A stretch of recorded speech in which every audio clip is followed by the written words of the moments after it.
château de Taverney, Joseph Balsamo révèle à Marie-Antoinette son destin tragique.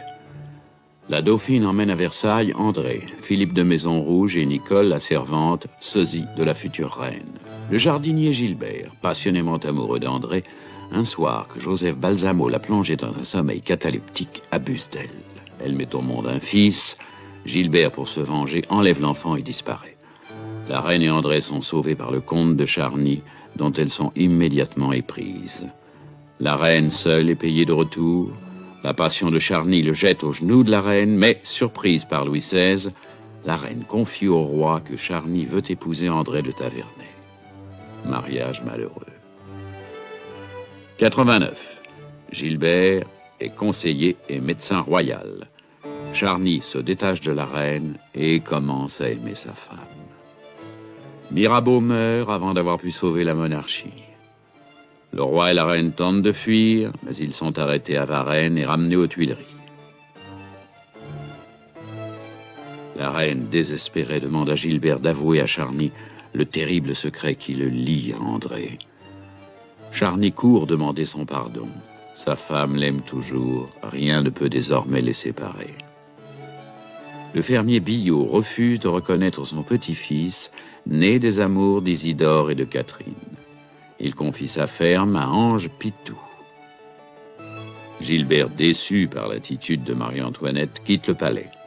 Cagliostro lui révèle qu'un groupe d'anarchistes mené par Danton veut en finir avec le château. Mais la foule enfonce les portes des Tuileries. L'ennemi, c'est la reine, plus que le roi. La fièvre monte. Le siège s'organise aux Tuileries. Gilbert revient et conseille à la reine de fuir. L'histoire est en marche. Marie-Antoinette tente de trouver auprès de Roederer une issue honorable. Il faut se replier vers l'Assemblée. En route, le dernier des Charny, le plus fidèle serviteur d'une monarchie déchue, meurt en tentant de sauver une dernière fois sa reine.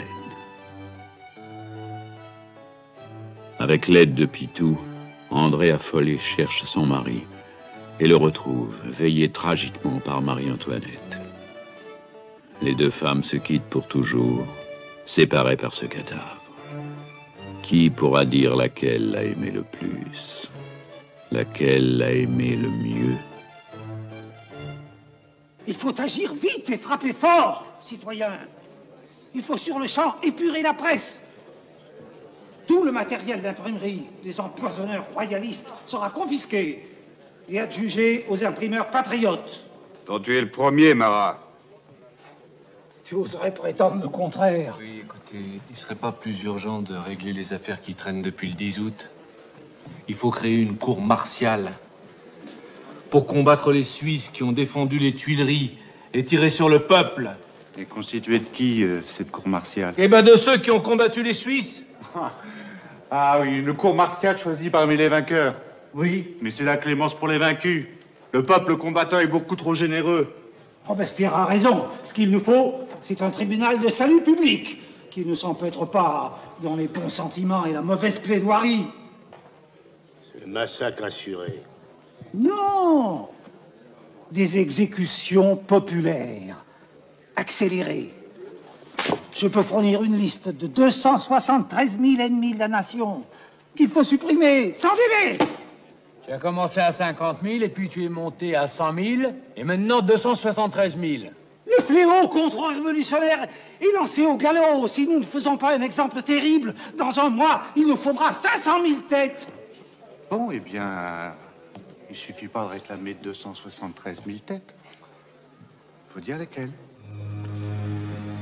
Il faut construire la machine de guillotin à des milliers d'exemplaires. Mais oui! Où vas-tu, tonton? Travailler. Bonne nuit et beaux rêves. Voilà un ministre de la Justice bien consciencieux. Trop. L'excès de conscience devient tôt ou tard de la faiblesse. Et la faiblesse, aujourd'hui, c'est la mort.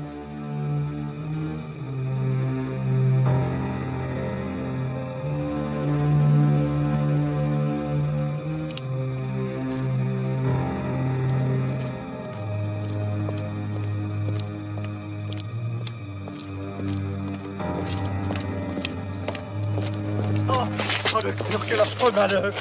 Elle est morte? Non. Docteur, je vous en prie, faites quelque chose. Mais où était le don?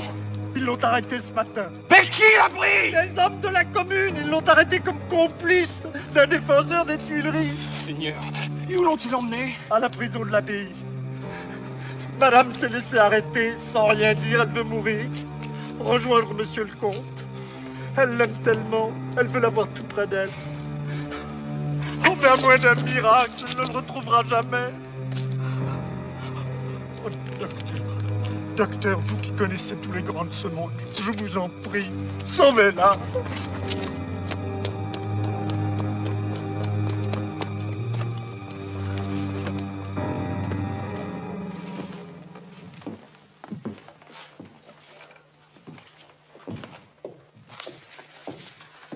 Monsieur le docteur Gilbert demande si monsieur le comte est chez lui.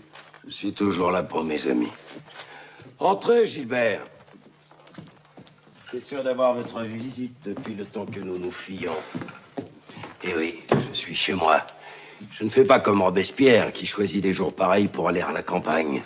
Je suis venu vous parler de ce qui se passe, justement. Pour l'instant, il ne se passe rien. Il vaudrait mieux parler de ce qui va se passer, qui est devenu nécessaire, qui sera terrible. Ce qui vient d'arriver n'est-il pas assez? Rappelez-vous ce que je vous disais quand le marquis de Favras est entré et que je vous ai annoncé qu'il allait mourir pendu.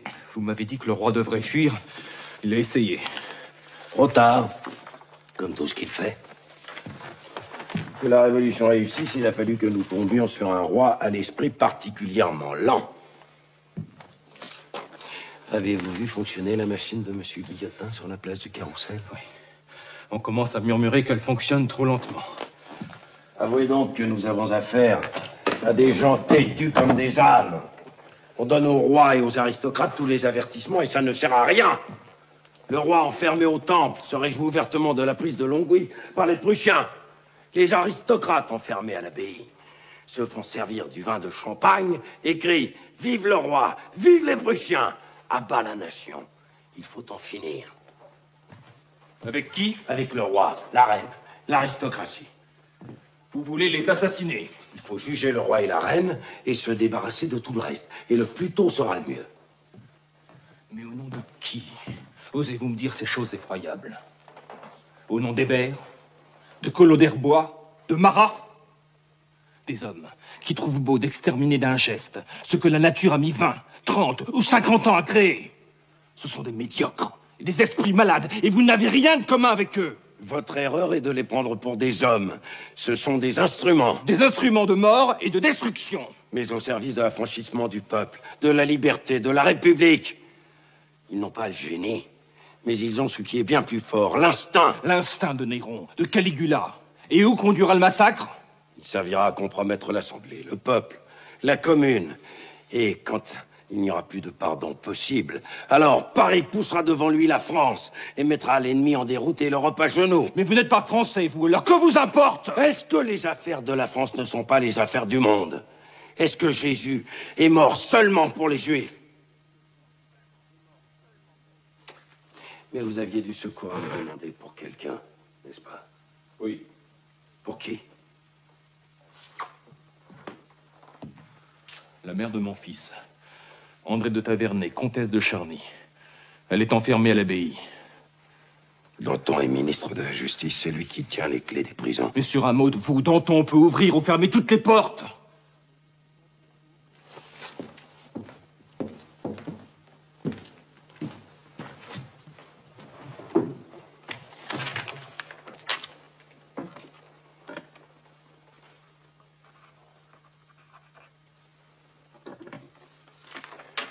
Tiens, mon fils, et demande à Danton ce que tu voudras. Merci. Ensuite, que comptes-tu faire? Devenir membre de la Convention nationale et m'opposer de tout mon pouvoir à la mort du roi. Agis selon ta conscience. Mais promets-moi une chose. Laquelle? Il fut un temps où tu aurais promis sans condition. En ce temps-là, vous ne me disiez pas qu'il faut soigner le peuple par un massacre. Si le roi est exécuté, Promets-moi de venir me voir aussitôt et de suivre le conseil que je te donnerai ce jour-là.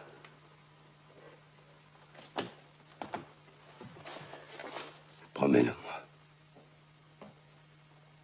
Je vous le promets.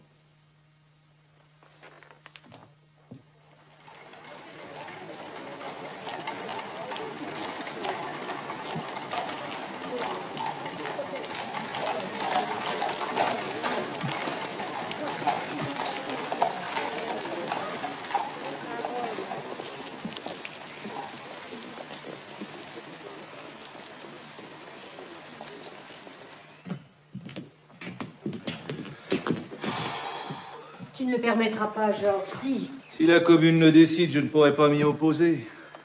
À moins que l'Assemblée ne m'accorde la dictature.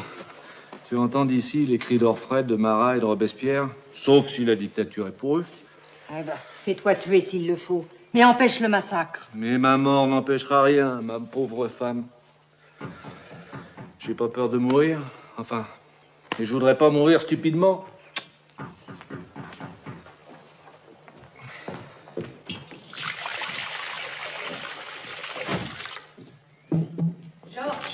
Ouais. Docteur Gilbert. Ah, docteur Gilbert. Bonjour. Excusez-moi, hein. Oh là là, j'arrive du ministère, je me change, je cours à l'Assemblée. Mais vous avez bien fait de venir. Si j'avais connu votre adresse, je vous aurais envoyé chercher, j'ai besoin de tous les conseils. Regardez ma femme. La femme de Danton croit son mari assez fort pour empêcher Marat et Robespierre d'exterminer les Parisiens. Je veux le croire avec vous, madame. Dites-lui, docteur. S'il les laisse faire, on en rejettera la faute sur lui aussi. Et sur la France entière. Écoutez, citoyens, quand le Vésuve déborde, trouvez-moi un homme à la main assez large pour lui servir de couvercle. Quand on s'appelle Danton, on ne cherche pas où est cette main. On dit, voilà la mienne. Non, tous, vous êtes fous. Vous savez ce qui va m'arriver? La même chose qu'à Mirabeau, parce que j'ai mauvaise réputation comme lui.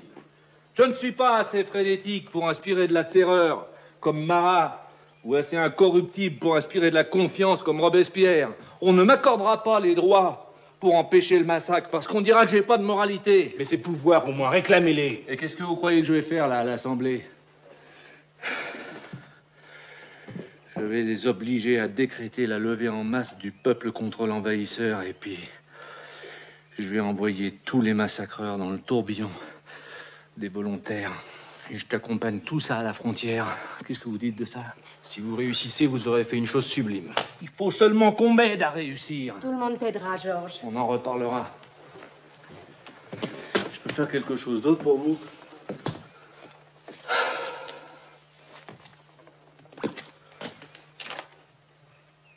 Ah. Qu'est-ce qu'il vous faut? La liberté d'une femme enfermée à l'abbaye. Son nom? La comtesse de Charny. Bon. Si vous avez d'autres noms, donnez-les-moi. Je ne peux pas vider toutes les prisons. Mais il faut que je sauve le plus d'innocents possible. C'est ma seule demande. C'est bien. Sauvez toujours cette malheureuse. Si vous avez besoin d'un service, venez me voir directement. Ça me fera toujours plaisir de vous le rendre. Docteur Gilbert, si je pouvais avoir seulement 24 heures votre réputation d'honnête homme.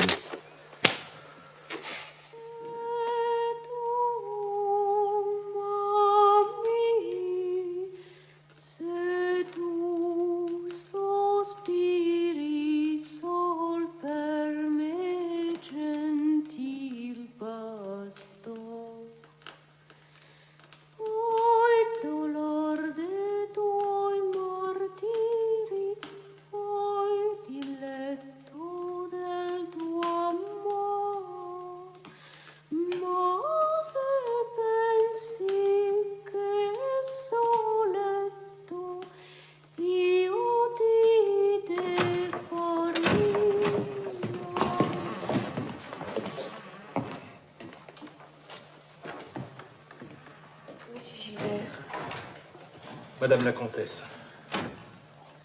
Comme voulez-vous. Madame, des bruits sinistres courent dans Paris sur ce qui doit se passer demain dans les prisons. Oui, je sais. Il paraît qu'on doit nous égorger. Vous savez que je suis prête à mourir. Je viens vous chercher. Où voulez-vous me conduire? Où vous voudrez. Vous êtes libre. J'aurais dû m'en douter.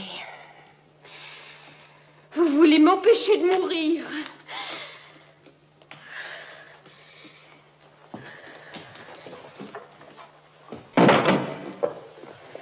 André, il y a au monde une existence qui m'est plus précieuse que la mienne. C'est la vôtre. Il faut que vous pensiez beaucoup à moi, c'est vrai. Vous voici dans l'antre du lion, avec le talisman qui ouvre les portes. Tant que je serai en vie, je vous interdirai de mourir. Oh, je crois que cette fois-ci, votre volonté n'y pourra rien. Je vous arracherai d'ici par la force.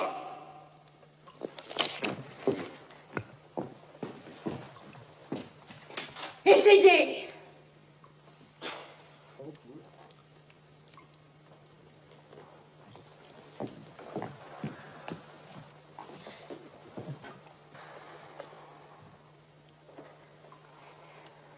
Gilbert, je veux mourir.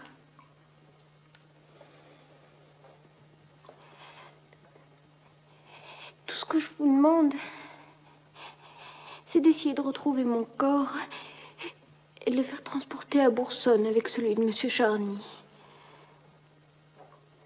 C'est là que nous avons vécu les seuls instants de bonheur de notre vie. Madame. Ne dites plus rien. Je vous en prie. Ce serait inutile.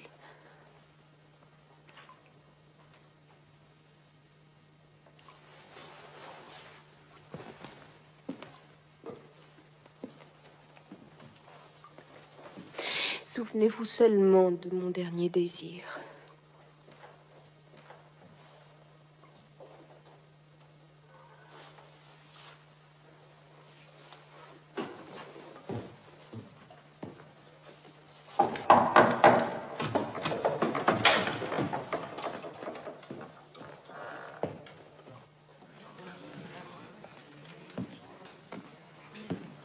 Va me chercher le registre des cours.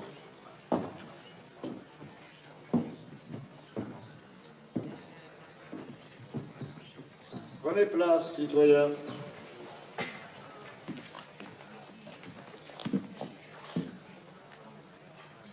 Deux à la droite du président, deux à la gauche. Qui est le président? Moi. Je m'appelle Maillard, ancien huissier au Châtelet. J'étais à la Bastille le 14 juillet, à Versailles le 5 octobre et aux Tuileries le 10 août. Très bien, citoyen. Asseyez-vous.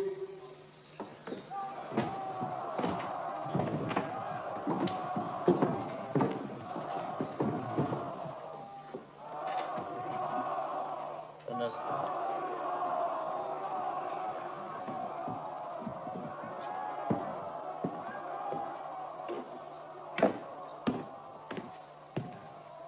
Faites-vous ici, docteur? Et vous-même, monsieur Maillard? Danton a perdu. Rien ne peut plus empêcher le massacre. Je veux, au moins, que les formes soient à peu près respectées et qu'un certain nombre d'innocents soient épargnés. Et que ferez-vous des coupables? Vous n'entendez pas. Ils sont attendus. Dieu. Maillard. Il y a dans cette prison une femme innocente que je tiens à sauver. Une ancienne amie de la reine qui a tout perdu à cause d'elle, à commencer par son mari, mort aux Tuileries. Bon. Asseyez-vous ici. Et quand cette femme entrera, posez votre chapeau sur la table.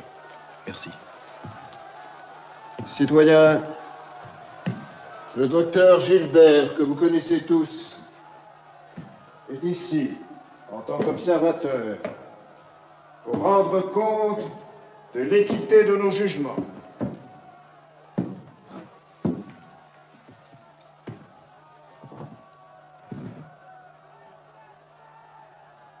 Citoyens, je déclare ouverte La session du tribunal révolutionnaire de l'abbaye. Ces jugements sont sans appel et immédiatement exécutoires.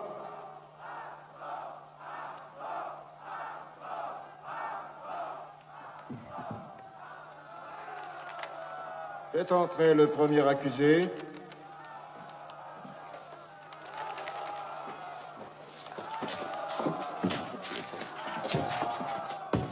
Je vous adore, mon Dieu, avec la soumission que m'inspire la présence de votre souveraine grandeur. Je crois en vous parce que vous êtes la vérité même. J'espère en vous parce que vous êtes infiniment bon. Je vous aime de tout mon cœur parce que vous êtes souverainement aimable. Et j'aime le prochain comme moi-même, pour l'amour de vous.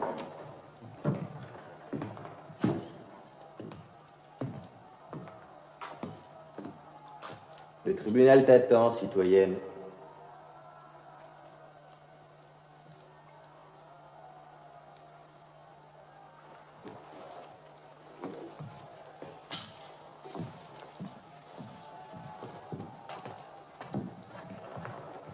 Exécution immédiate.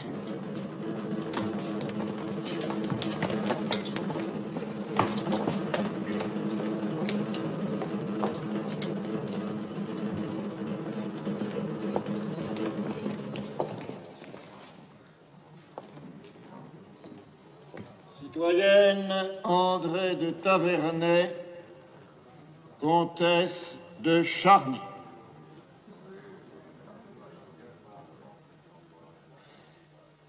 Citoyen, celle qui comparaît devant vous est une pauvre femme, autrefois dévouée à l'Autrichienne. Mais vous connaissez l'ingratitude des rois et des reines. Le dévouement de la citoyenne Charny a été payé de mauvais traitements. Elle a perdu sa fortune, elle a perdu son mari. Le deuil qu'elle porte, elle le doit à la femme du tyran. Citoyen, je vous demande la vie de cette femme. Messieurs, je suis bien la comtesse de Charny, la femme du comte de Charny qui a été massacrée en défendant la reine dans l'infâme journée du 10 août. Je suis une aristocrate et je reste l'amie de la reine. J'ai mérité la mort. Je l'exige de vous. Oui, à mort. À mort.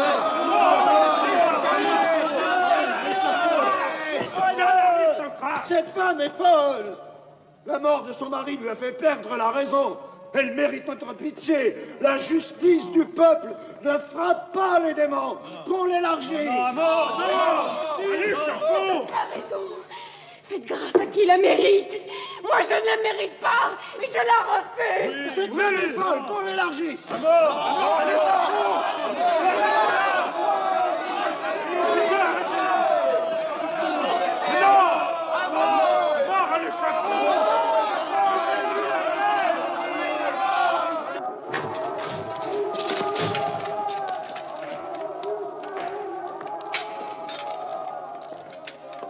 Vive le roi!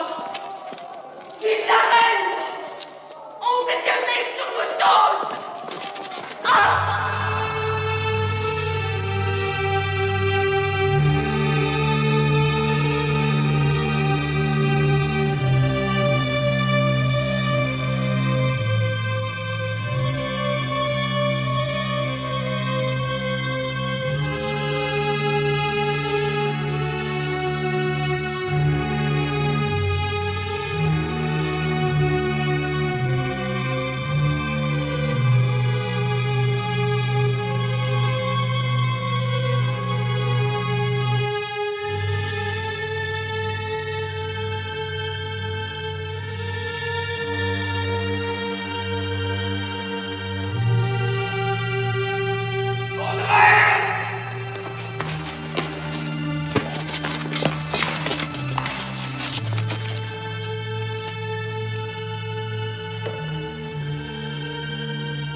Je vous avais bien dit que je mourrais malgré vous. Aimez Sébastien pour nous deux. N'oubliez pas votre promesse à Boursonne. Olivier et moi, pour l'éternité.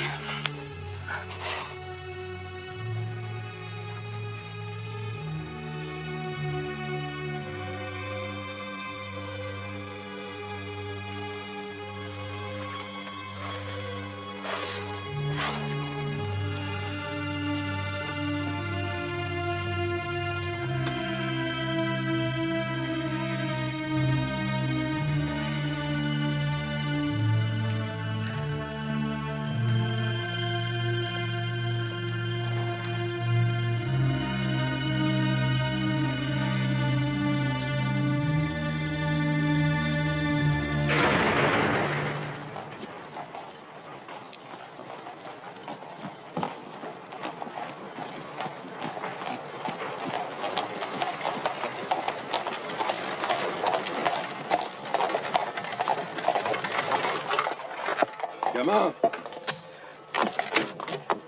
montez donc avec moi. J'ai 2 mots à vous dire et 25 louis à vous donner. C'est donc que vous tenez beaucoup à moi, citoyen. Oh, oh oui, comme à la prunelle de mes yeux.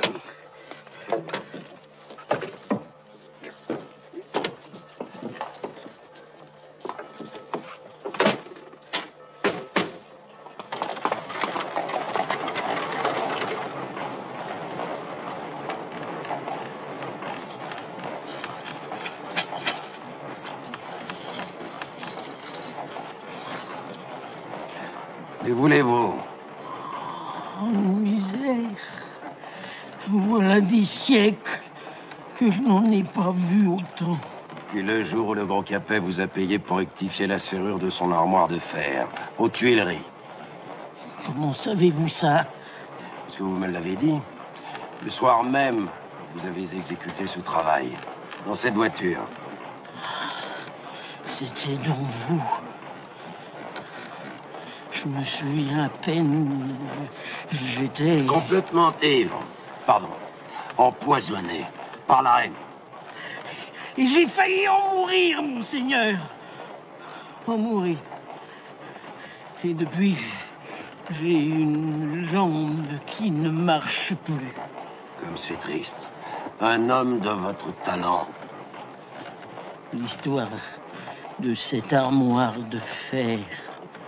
Vous n'en avez parlé à personne, au moins. À personne. Et vous? Moi? Un bon citoyen se doit de démasquer tous les ennemis de la nation.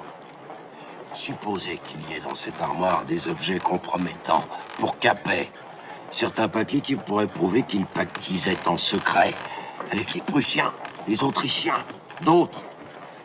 Mais si on apprend que j'ai travaillé pour lui aux Tuileries, moi, je risque...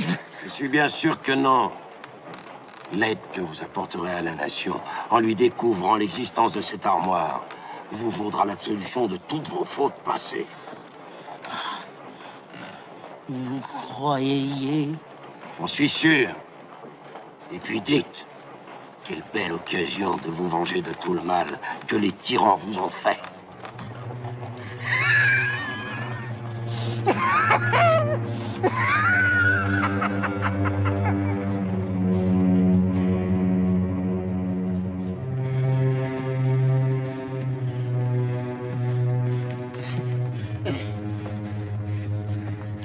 C'est ici.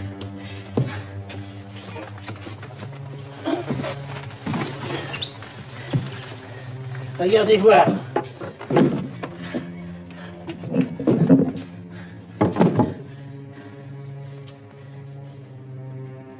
Et comment vas-tu ouvrir ça? Avec la clé, citoyen Marat. Tu as la clé de cette armoire? Oui, citoyen Robespierre, je l'ai refaite. De mémoire. Et elle ouvre? Maintenant, quand on vous demandera ce que c'est qu'un serrurier, vous saurez quoi répondre. Ouvre-la, Danny Bavard!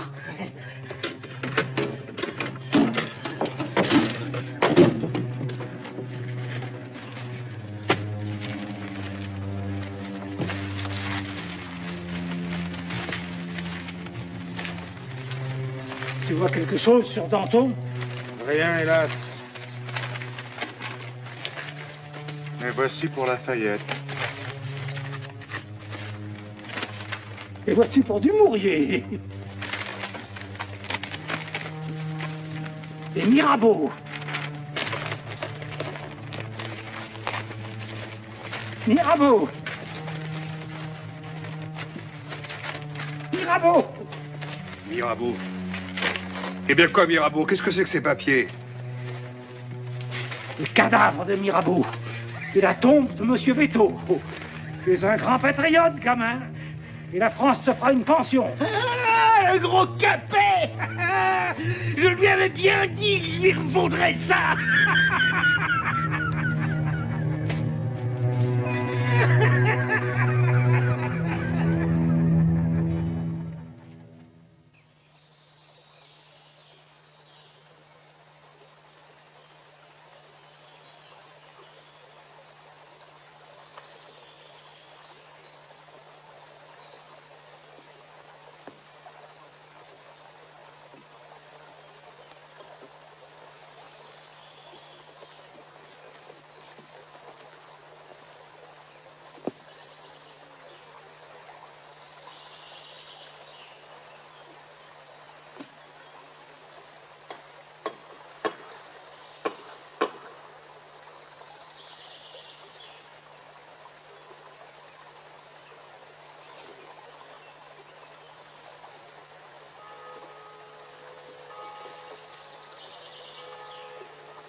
Bonjour, docteur Rénal.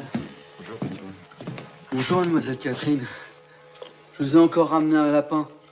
Peut-être que vous allez commencer à vous en fatiguer.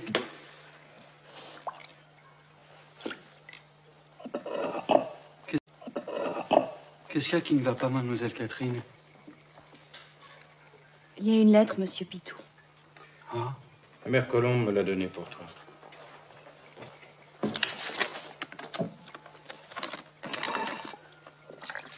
C'est le père Billot.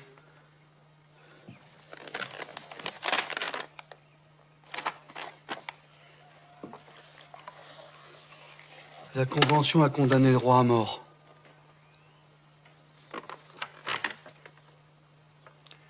Il n'aurait jamais dû. Du moment qu'on a trouvé dans l'armoire ces papiers qui prouvaient qu'il vendait la France à l'Autriche. Il ne fallait pas le condamner à mort. Le père Billot a voté la mort, il sait ce qu'il fait.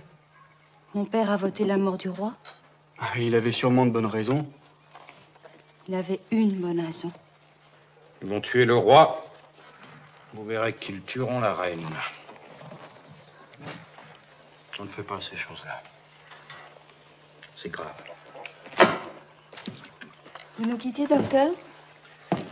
Est-ce que je peux prendre le fusil de votre père, mademoiselle Catherine? Bien sûr. Il ne sert plus à rien ici.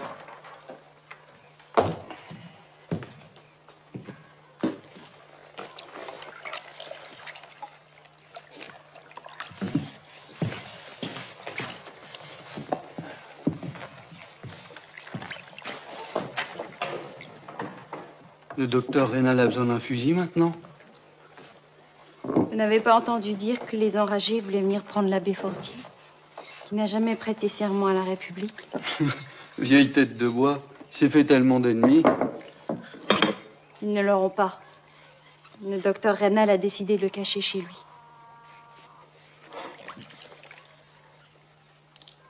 Ce sont de curieux temps que nous vivons là. Vous ne trouvez pas, mademoiselle Catherine?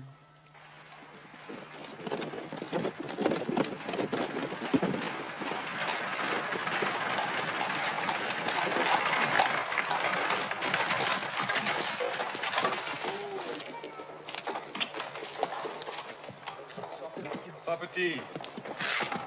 Conducteur, sur bio.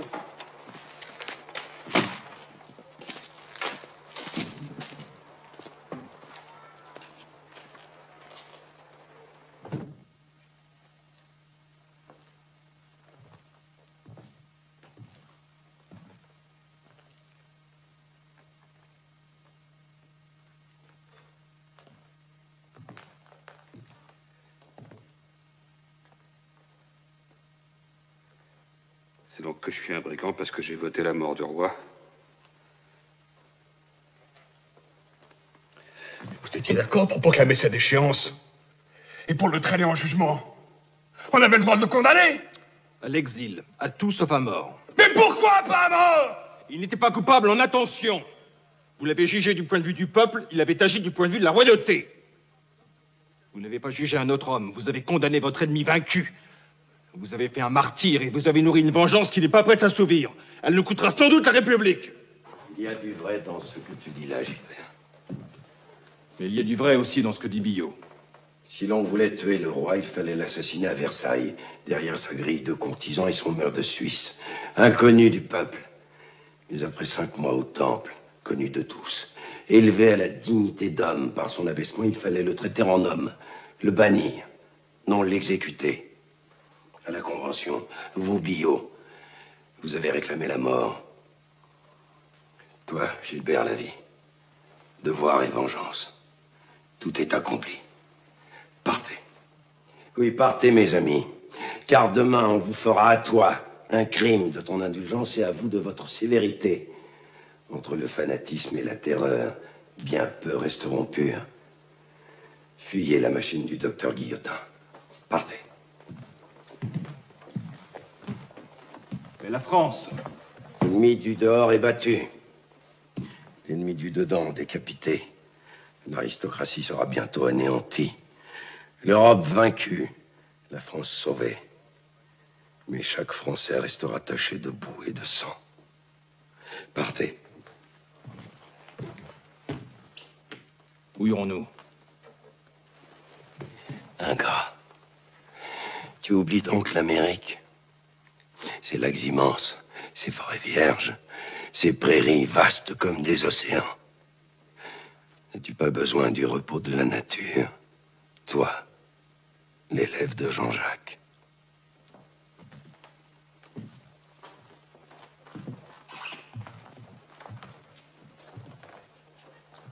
Billot, vous venez avec moi. Je crois que oui, monsieur Gilbert. J'ai fait mon temps ici.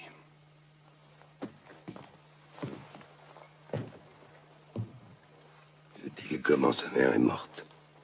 Non. Ne le lui dis jamais. Il garde la belle âme que je vois sur son visage endormi, ignorante de la haine et du désir de vengeance. Le Franklin apparaît dans 2 jours. Voici vos 3 passeports. Moi, je reste ici pour finir mon travail. Mais un jour, il faudra que nous nous retrouvions. Avez-vous de l'argent? Les 20 000 livres que vous m'avez prêtés jadis ne sont pas encore dépensés. Dieu vous bénisse tous les 3. Vous emportez avec vous le bien le plus précieux, la liberté.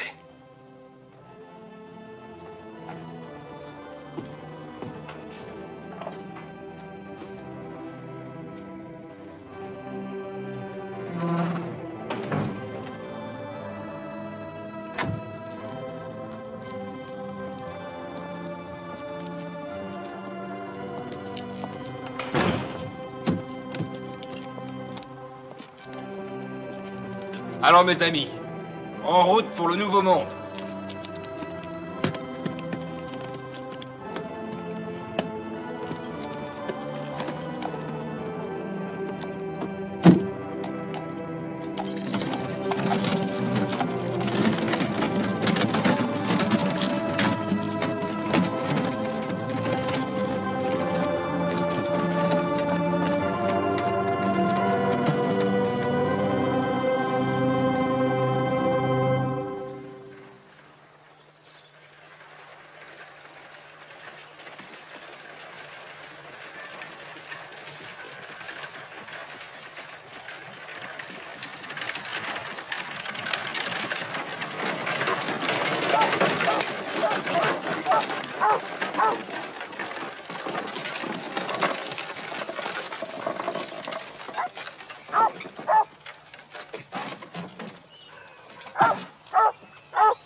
Bonjour, Pitou.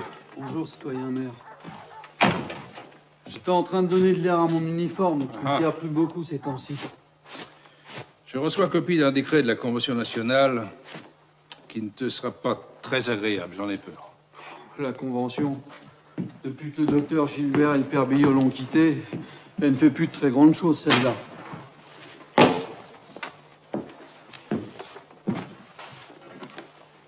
Et qu'est-ce qu'elle décrète, ce coup-ci?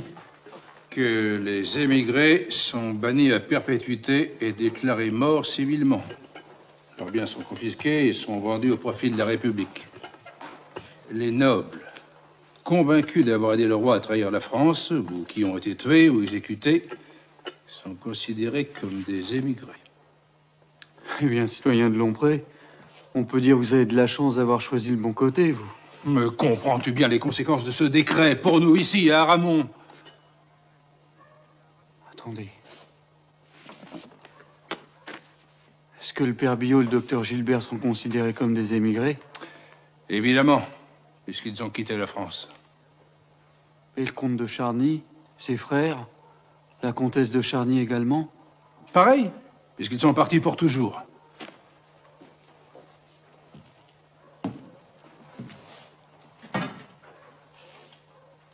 Et alors, le château de Boursonne et la ferme du père Billot sont confisqués et deviennent propriété nationale.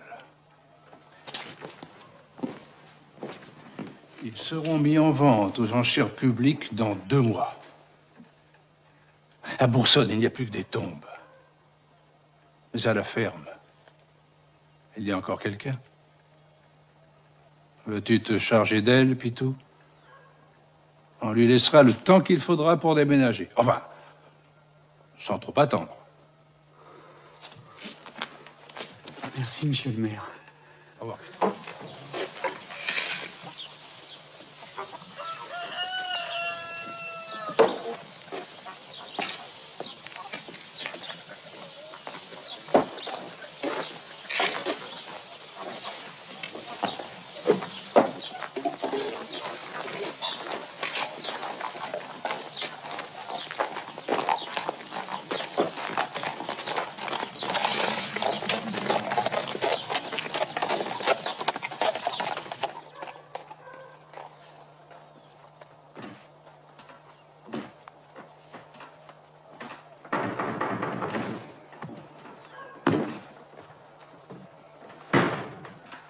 Mes hommages, mademoiselle Catherine.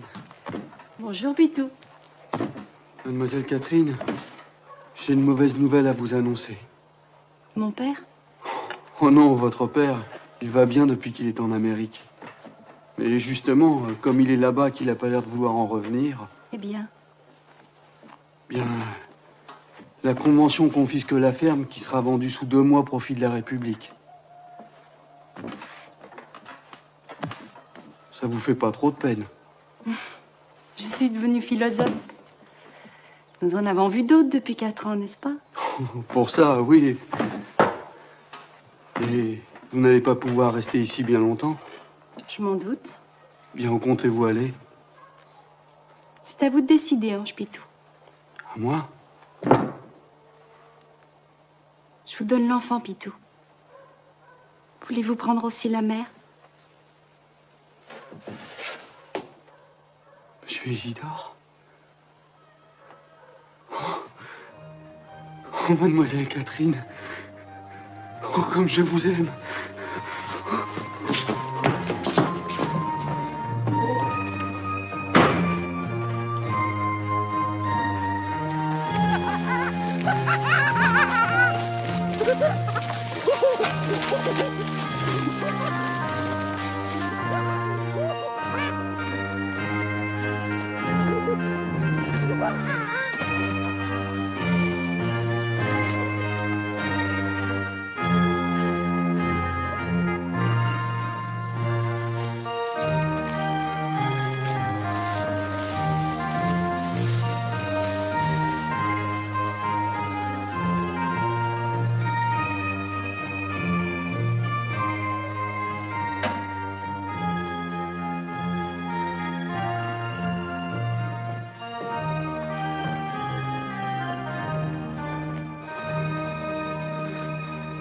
Mademoiselle Catherine,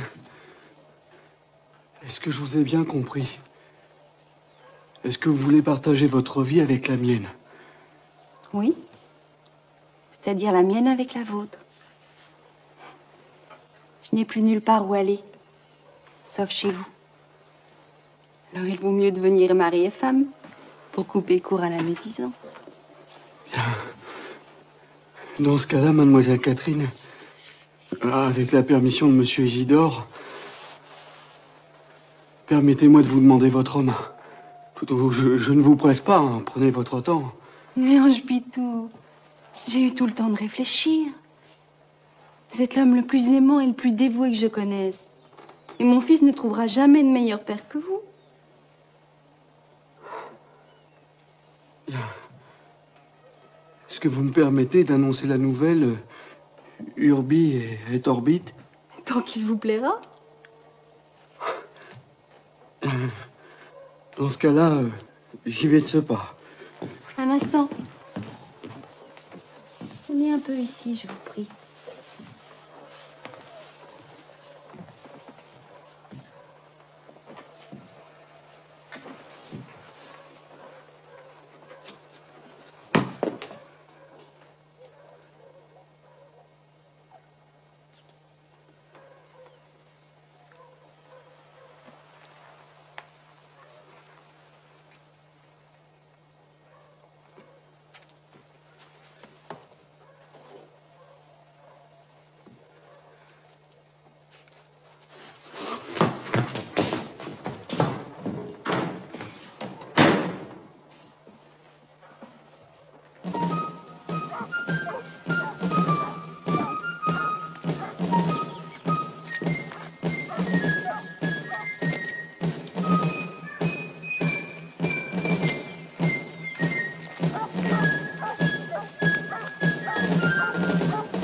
Tante Angélique!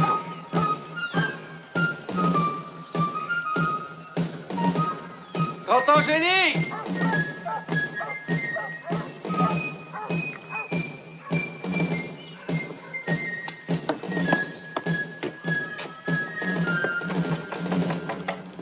Tante Angélique!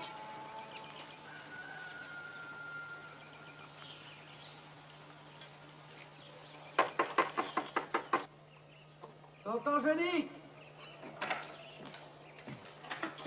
Tante Angélique. Tante Angélique. Tante Angélique. Oh, Tante Angélique. Docteur! Docteur!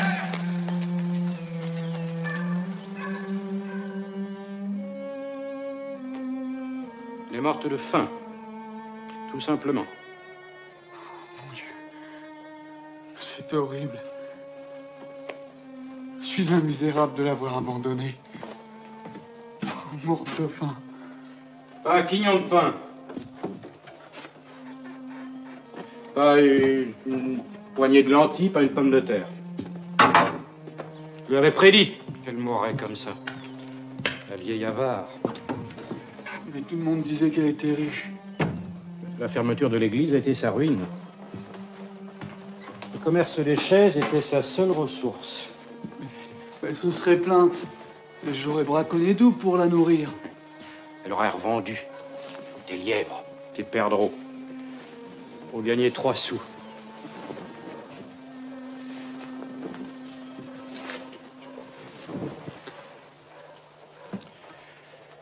Alors. Vous en allez? Elle est donc bien morte? Tout à fait. Il n'y a plus qu'à prier pour elle. À part ça, la maison redevient la tienne, à présent. Avant d'y emménager avec ta future femme, je te conseille de bien chercher. Tu m'as compris? Et puisque vous dites qu'elle est morte de faim. On a vu des avares mourir de faim couchés sur leur trésor.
Dieu vous bénisse, mademoiselle Catherine. Merci, Ange Pitou. Oh, il fait un froid doux dans cette maison. Vous êtes en train de prendre froid, là. Mais non.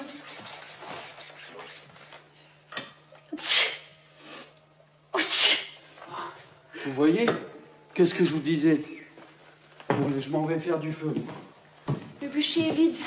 Vous avez acheté du bois? Non, j'y ai pas pensé. Je vous assure, il ne fait pas si froid. Bon. Je vais chercher Isidore chez la mère Fagot. Nous vous attendons chez vous pour déjeuner. Bien, allez-y. Je finis l'ouvrage et j'arrive.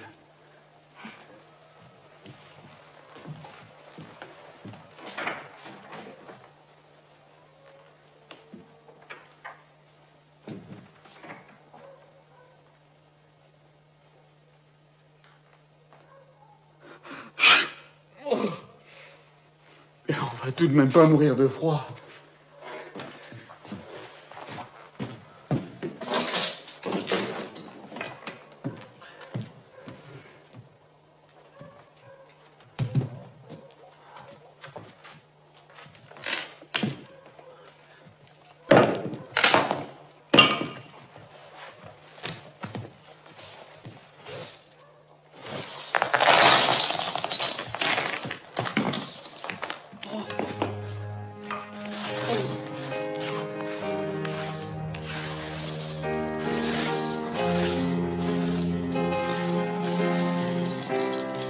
Citoyen Pierre-Ange Pitou, voulez-vous prendre pour votre épouse la citoyenne Anne-Catherine Billot? Oui.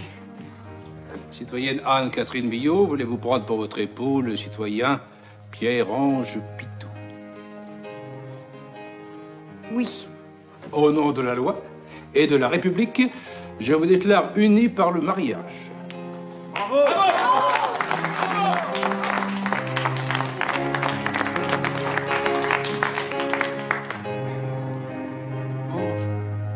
Les alliances.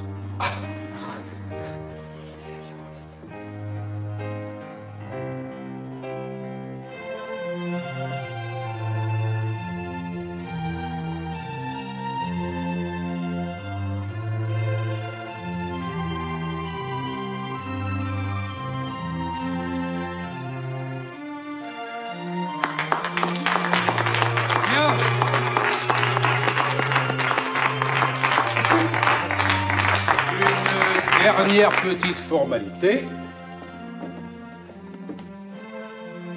Madame.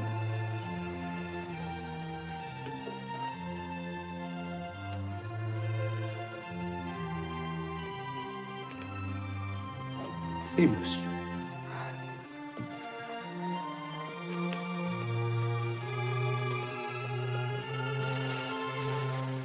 Vive les mariés!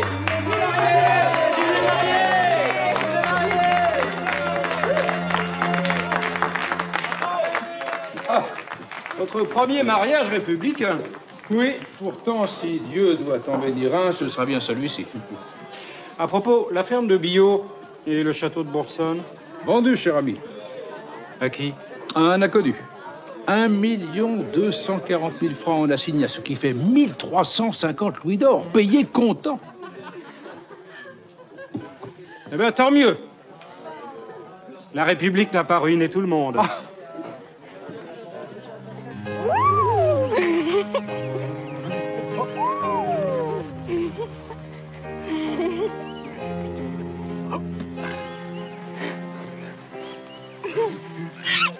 Mais où m'emmenez-vous? La maison n'est pas par là. Je vais vous montrer un endroit que vous serez bien aise de revoir. Ah, nous n'allons pas à la ferme, j'espère. Oh, venez toujours. Ah non, je n'irai pas plus loin. Oh, moi qui croyais vous rendre si heureuse. Quoi, me rendre heureuse en me faisant voir le lieu où je suis née et dont on m'a chassé mon enfant et moi? Venez, je vous en supplie.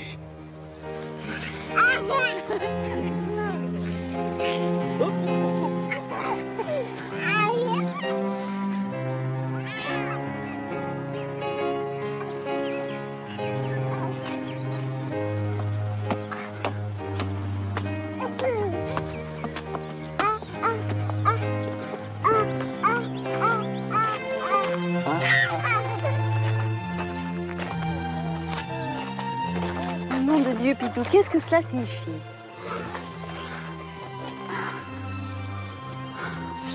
Lisez cette lettre.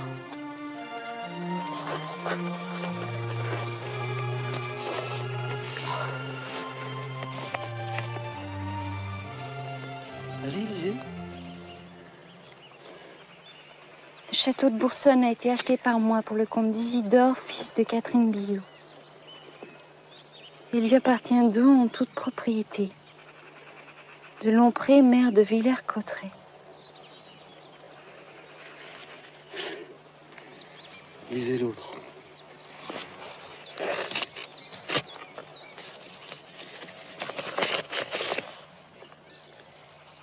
La ferme du père Billot a été achetée par moi pour le compte de la citoyenne Catherine Billot. Enfin, dites-moi ce que ça signifie ou je vais devenir folle. Il y avait 1550 louis d'or dans le fauteuil de la tante Angélique, celui que j'ai brûlé pour vous empêcher de mourir de froid.